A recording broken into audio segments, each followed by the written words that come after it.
હવે આ બધા સ્ટુડન્ટ એવા છે કે જેમનું જેન્યુઅન એડમિશન બીકોમમાં થાય એવું છે, એ બધાને ઓફર લેટર આવી ગયો છે, એ બધાને જીકાસનો ઓફર લેટર અને મેરિટ લિસ્ટમાં નામ બંને આવી ગયું છે. હવે કે જ્યારે એડમિશન પ્રોસેસ હતી અને જ્યારે એન્ટ્રન્સ એક્ઝામ ડિક્લેર થઈ હતી અને પછી જે ક્રાઇટેરિયા જાહેર કર્યો એમાં ઓપનલી જ કહેવામાં આવેલું ફેકલ્ટી તરફથી કે 75% તમારા 12થના અને 25% તમારા એન્ટ્રન્સના લેવાના આવશે. તો આ બધા જ જે સ્ટુડન્ટ છે એ બધાના 12માના 75% અને એન્ટ્રન્સના 25% એડ કરવાથી 45%થી ઉપર જ થાય છે. પણ હવે જ્યારે આ લોકો ડોક્યુમેન્ટ વેરિફિકેશન માટે જાય છે, આ લોકોને ઓફર લેટર અને મેરિટમાં નામ આવી ગયું, ડોક્યુમેન્ટ વેરિફિકેશન માટે ગયા ત્યારે આ લોકોને એવું કહેવામાં આવ્યું કે એન્ટ્રન્સનો કોઈ લેવા દેવા જ નથી, એન્ટ્રન્સના કોઈ માર્ક કાઉન્ટ નહીં થાય, તમારા 12મામાં જો 45% હશે તો જ તમને એડમિશન મળશે. તો અમારું કેવું એટલું જ છે કે તમારે કાઉન્ટ જ નતું કરવું તો પછી એન્ટ્રન્સ લીધી શું કરવા? અને જે તમે ક્રાઇટેરિયા આપ્યો એ જ રીતે તમે આ લોકોના માર્ક એન્ટ્રન્સ પ્લસ 12થના 75% એડ કરશો તો 45 તો થાય જ છે. તો આ બધાને એડમિશન મળે જ છે. કોઈકના 55% થાય છે, કોઈના 56% થાય છે, કોઈના 46, 47, 48% થાય છે. એટલે બધાને એડમિશન મળે છે. પણ એ લોકો એવું ચોખ્ખું એવું જ કહે છે અને અંદરના ટીચરો પણ એવું કહે છે કે એન્ટ્રન્સનો કોઈ લેવા દેવા નથી, એન્ટ્રન્સના માર્ક તમારા કાઉન્ટ નહીં થાય. તો આ તો વિદ્યાર્થીઓ જોડે ખોટું જ થયું ને કે એન્ટ્રન્સ લીધી ને તમે પહેલા કીધું ને પછી ના પાડી દીધું. ફોર્મ બતાવો કોઈ તમારો પ્લસ એની અંદર એવું પણ છે કે અમુક મેરિટમાં નામ પણ છે અને ઓફર લેટર પણ જનરેટ થઈ જાય. પ્લસ બીજું કે સર ઓબીસી ને એસટી કાસ્ટ છે તો મને ઓબીસીમાં એવું કીધું કે તમને ઓબીસીમાં નહીં જનરલમાં જ લેવામાં આવશે. તો સરકાર પણ ઓબીસી આપે છે 5%.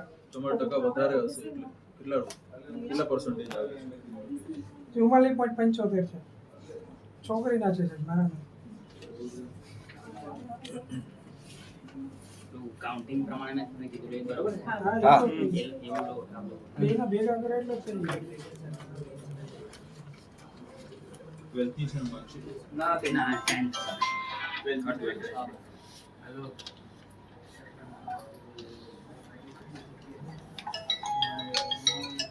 માંથી 304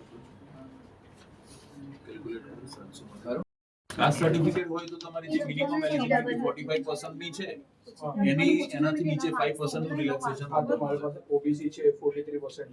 એ તમે જીકાસ માં ચડાવ્યું હતું? હા, કયા ટાઈમે? ફર્સ્ટ મેરિટમાં ચડાવ્યું. તો એ તમે આપી શકો. એની એપ્લિકેશન કેટેગરી સર્ટી હોય તો એના માર્ક્સ કાઉન્ટ થશે. એ વસ્તુ ધ્યાન કેટેગરી ઓબીસી અને CST એ પણ ના પાડે એ વસ્તુ બી ના પાડે કે ઓબીસી ઈડબ્લ્યુએસ અને જનરલ વાળા માટે 45 નું આપવું જોઈએ. પ્રજ્ઞેશ સર જાતે બોલ્યા હતા. હા એટલે એવા આવા જે કેસીસ હોય એનું તમે આપો. મારે બી છે, મારે 43 છે, મારી જોડે નોલેજ છે, બધું ફર્સ્ટ મેરિટમાં ચડાવેલું છે. એટલે એ લોકો ઓબીસી ને બી જનરલ જોડે જ કોને કાઉન્ટ કરે? ઓબીસી નું ઓબીસી બિલ ના સીટ્સ અલગ છે. ના 5% મળે છે જો ઓબીસીમાં. એની સીટ્સ અલગ છે ને ઓબીસી. આવા જે હોય ઓબીસી ની અંદર તમારે 45 નીચે ના આવે હોય તો આપણે વેરીફાઈ કરી લઈએ. સર હા બેટા, મારું ઈડબ્લ્યુએસ સર્ટી અમે ફિલ અપ કરેલું છે. પણ જીકાસ ની ઉપર અપલોડ કર્યું છે? હા કરેલું છે. કેટલા percentage છે? 44.71. 71. તો એવું એ સર્ટિફિકેટ હોય તો તમારે માર્કશીટ હોય તો એપ્લિકેશન સાથે મોકલી આપજો. બધા હમણાં એપ્લિકેશન લખી બરાબર. બધાએ શું કરવાનું? એપ્લિકેશન, તમારું જે કંઈ પણ કેટેગરીનું પ્રૂફ હોય એ, તમારી માર્કશીટ અને એન્ટ્રન્સ ટેસ્ટનું પ્રૂફ, આટલાનો પોર્ટફોલિયો કરી નિખિલ.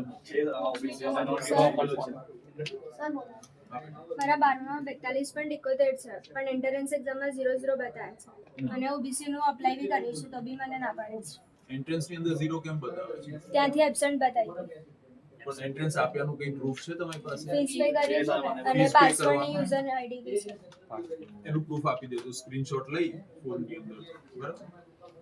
એ ઘણા બધાને આ જ છે કે એન્ટ્રન્સના માર્ક જ નહીં બતાવતા. એ લોકો ત્યાં જઈને જવાબ નથી આપતા. બે ફોન નંબર યુઝ કર્યા છે તમે? ના, એક જ કર્યો છે. ફોન નંબર સારું. આવા જે કેસ હોય ને એનું એક પોર્ટફોલિયો બનાવી. અને એવું નહીં ત્યાં જઈએ છે ને કોઈ જવાબ સરખો નથી આપતા. પણ આવા જે કેસીસ હોય ને એ ઘણા કોમ્પ્લિકેટેડ છે. મને બી આ નવું અહીંયાથી જાણવા મળ્યું.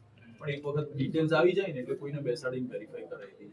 તો કે આ છોકરાઓ બીજી જગ્યાએ અપ્લાય બી ના આપ્યો તો એટલે જે લોકોના એડમિશન નથી જ થવાના કે જેના મિનિમમ 45% છે જ નહીં અને તમે રાહ જોઈ રહ્યા હોય તો એનું એડમિશન જીકાસ પોર્ટલ ઉપર MS યુનિવર્સિટી ડિનાય કરી નાખે એટલે તમારું બીજા ચોઇસીસમાં એક્ટિવ થઈ જાય એ આપણે પહેલા કરવાનું.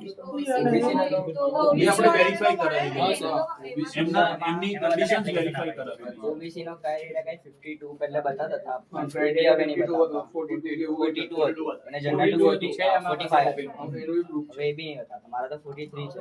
આ લોકોએ મેન્શન કરેલું પછી હટાઈ નાખ્યું ઓબીસી ને 42 ને જનરલ ને 45 પણ હવે એ નહીં હટાવતા હવે ડાયરેક્ટ બધાને 45 જ કે ત્યાં બધાને આપ્યા છે 45 થી નીચે બધાને આપ્યા એ વેરીફાઈ કરાવી લઈએ આવા કેસીસ હોય બરાબર એક ફાઇલ બનાવીને આપજો બધાને. Okay sir thank you sir તમે સરસ જવાબ આપ્યો 42 નું કટ ઓફ જીકાસ પર હતું ફર્સ્ટ રાઉન્ડ નું છે